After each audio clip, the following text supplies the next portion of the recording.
Ben, on va tester ces brushes, on peut même zoomer en arrière et agrandir avec le plan de travail, ou même en faire un deuxième, c'est pas interdit. Avec l'outil plan de travail, si vous tracez sur le côté, là vous avez un deuxième plan de travail. Voilà. Donc outil plan de travail. Et testons un peu pour voir ce que ça donne. Donc, avec le pinceau,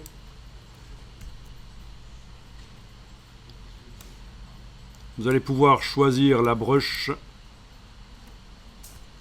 feuillage avec gris et tracer. Voilà ce que ça donne.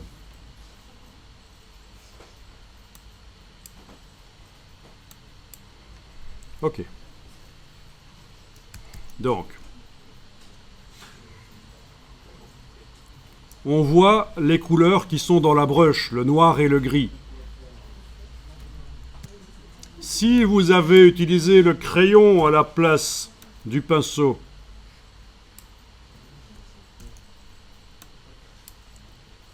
voilà.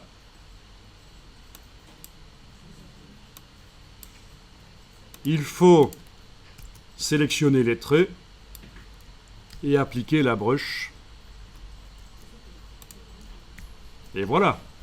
C'est ça la différence entre le crayon et le pinceau, c'est qu'avec le pinceau, la brush, elle arrive tout de suite sur le trait. Avec le crayon, il faut la mettre après.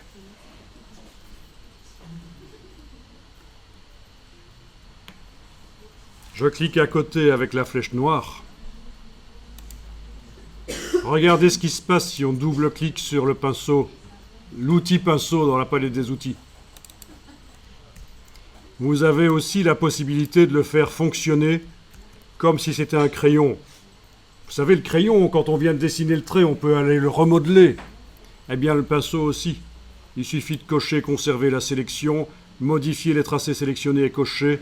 Vous indiquez ici éventuellement le maximum 20. Et voilà, en principe, OK.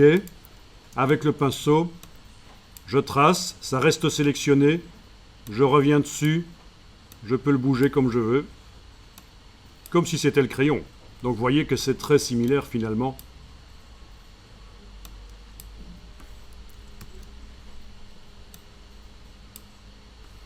Ah, parfois ça se met dans le mauvais sens.